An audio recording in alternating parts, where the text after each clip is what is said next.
전 세계적으로 뭐 인구라고 하는 것은 계속해서 고정되어 있는 것이 아니라 증가를 하고 있으니까 딱 지금 몇 명이다 말하는 것이 뭐 큰 의미는 없는데 2019년을 기준으로 했을 때 전 세계 인구는요 드디어 77억 명을 돌파했어요. 그래서 뭐 77억 1000만 명, 뭐 2천만 명 이렇게 가고 있는데 어마어마하죠. 자, 그런데 이제 우리가 배우는 내용의 핵심은 인구가 몇 명이다 이게 아니고 전 세계의 어마어마한 77억 명의 인구가 분포하고 있는데 이 중요한 것이 무엇이냐. 이 세계 인구가요. 지구상에 있는 모든 대륙, 모든 육지에 골고루 분포해 있는 것이 아니라 정말 있는 데는 엄청 많이 있고 없는 데는 진짜 없어요. 다시 말해서 특정한 지역에 집중해서 인구가 분포하고 있습니다. 사람이 정말 많이 밀집돼서 사는 지역이 있고 반대로 진짜 땅은 넓은데 사람이 별로 안 사는 지역이 있고 이렇게 나뉘어진다라는 거지. 거꾸로 말하자면 고르게 분포하고 있지 않다.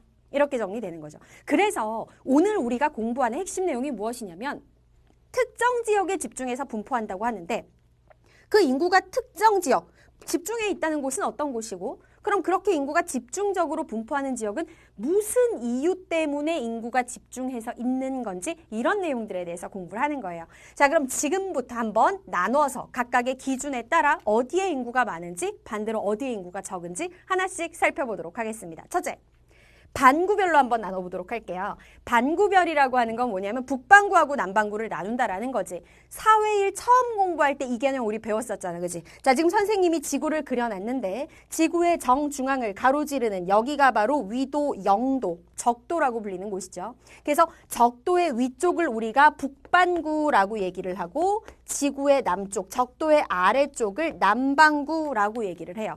자, 위쪽이 북반구 다시 한번 적으면 아래쪽이 남반구가 되는데 전 세계 인구의 대부분이 어디에 분포하고 있을까? 이거는 사회 1 배울 때도 여러분들 했었으니까 대략 기억을 할 거예요. 인구가 훨씬 더 많이 집중되어 있는 곳은 바로 어디다? 북반구입니다. 어느 정도로 많이 집중이 되어 있냐면 전 세계 인구 77억 명 중에 대략 90% 이상이 북반구에 밀집되어 거주하고 있어요. 북반구가 뭐가 그렇게 대단하길래. 대단해서가 아니라 여러분 세계지도 있으면 한번 딱 펴놓고 봐봐. 적도를 기준으로 보면요. 대륙 자체가 거의 북반구에 밀집돼 있어요. 남반구는 바다 비중이 훨씬 많고 대륙 자체가 별로 없어요. 그래서 북반구의 세계 인구의 90% 이상이 밀집되어 거주를 하고 있는 거야. 자, 반구로 나누면 이렇게 되고요. 자, 이번에는 위도별로 한번 살펴보겠습니다. 북반구의 세계 인구의 90% 이상이 살고 있다고 했는데 그렇다고 해도 북반구 안에서도 또 어디는 사람이 많이 살고 어디는 적게 산단 말이지. 들어가 봤더니 북반구 안에서도요. 어디가 인구 밀도가 높냐면요. 자, 북위, 남위 아니죠. 북반구니까. 북위 대략 20도에서 40도 사이. 여기에 인구가 특히 많이 밀집되어 있더라는 거야. 다시 말해서 인구 밀도가 높더라는 거야. 이건 왜 그렇겠어요? 우리가 위도 배웠었잖아. 적도 근처를 저위도라고 얘기하고 극지방, 북극까지 가면 위도가 90도가 되잖아요. 지나치게 저위도인 경우에는 너무 더워. 사람이 살기 좋지가 않죠. 북극지방 지나치게 위도가 높아지면 너무 추워. 역시 사람이 살기 좋지 않죠. 그래서 너무 저위도, 너무 고위도가 아닌 중간 정도가 사람이 살기에 가장 좋은 거지. 그래서 북위 20도에서 40도 사이가 인구 밀도가 높다라는 것이고 그럼 이제 반대로 어디가 인구 밀도가 낮으냐? 인구 밀도가 낮은 곳은 뻔하죠. 너무 저위도, 그러니까 적도 근처. 덥고 습하잖아. 비도 엄청 많이 오죠. 그 다음에 너무 고위도, 극지방 이런 곳은 인구 밀도가 다른 지역에 비해서 낮은 편이다. 자, 위도별로 한번 살펴봤습니다. 자, 여기서 끝이 아니에요. 옆으로 자리를 옮겨서 이번에는 지형별로 한번 나눠보도록 할게요. 지형, 땅의 형태를 말하는 거죠. 어디는 산지고 어디는 사막이고 어디는 평야고 뭐 이런 걸 우리가 지형이다라고 얘기하잖아. 자, 지형별로 나누었을 때 인구가 밀집되어 있는 곳은 어디냐? 사람이 살기 좋은 곳이 어딜까? 일단 사람이 살기 좋으려면 기본적으로 사람은 물이 없이 살 수 없으니까 물을 구하기 쉬운 강이 있어야 되겠죠. 그렇죠? 그래서 지형별로 따졌을 때는 큰 강이 있는 곳 근처. 그 다음에 두 번째, 땅의 평평한 정도, 해발 고도, 높이로 따졌을 때는 해발 고도가 높지 않은 농사짓기 좋은 평야 지역.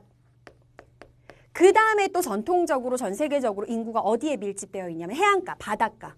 왜냐하면 해안 지역에 인구가 밀집되어 있는 이유는 일단 기본적으로 물고기 잡아먹기 좋은 이유도 있을 것이고 강물이 흘러가지고 흘러 물이 점점 넓어지면서 바다로 들어가잖아요. 즉 해안 지역은 강이 연결되는 곳인데 주변의 땅도 평평하면서 물도 엄청나게 많은 거야. 강이 커지니까. 그래서 큰강유역 평야 해안 지역에 인구가 밀집되어 있는 거고 다음에 지형으로 따졌을 때 인구가 좀 희박해. 사람이 많이 살지 않는 지역은 어떤 지역일까? 물을 구하기가 힘든 해안가에 반대 육지 깊숙한 곳 내륙 지역. 아니면 높고 험준한 산지 지역. 이런 지역은 인구가 희박한 편이겠죠. 자, 지형별로 나눠봤어요. 이번에 마지막으로 뭐로 나눠볼 거냐면 대륙별로 나눠볼게요. 대륙은 여러분들 사회 1에서 배웠죠. 아시아, 유럽, 아프리카, 아메리카, 오세아니아 이런 식으로 우리가 대륙의 이름들을 각각 공부했었잖아. 전 세계적으로 가장 많이 인구가 밀집되어 있는 지역은 이건 상식이죠. 어디가 인구가 제일 많게 해서 자 생각을 해봐. 전 세계 인구가 77억이라고 했는데 전 세계 인구 1등이 중국이야. 아시아 국가죠. 전 세계 인구 2등이 인도야. 아시아 국가잖아요. 그러니까 전 세계에서 인구가 가장 밀집되어 있는 대륙은 아시아. 다음 아시아 다음으로 인구가 밀집되어 있는 곳이 유럽. 여기가 대륙별로 나눴을 때 인구가 가장 밀집한 지역이고 반대로 인구가 희박한 대표적인 대륙이 오세아니아예요.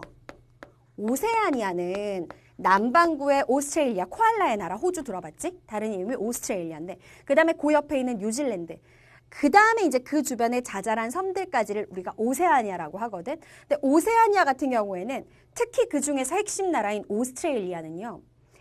땅덩어리가 무지하게 커요. 전 세계 6위예요. 땅의 면적이. 근데 인구가 얼마냐면은 우리나라의 한 절반. 우리나라가 지금 인구가 5,100만 명이 넘어갔는데 오스트레일리아는 국토의 면적은 우리나라의 몇십 배가 되는데 인구는 우리나라의 절반 2,500만 명 정도가 돼요. 그러니까 인구가 굉장히 희박하다. 인구 밀도가 낮다라고 할 수 있겠죠. 오세아니아는 인구가 희박한 대륙에 해당이 된다.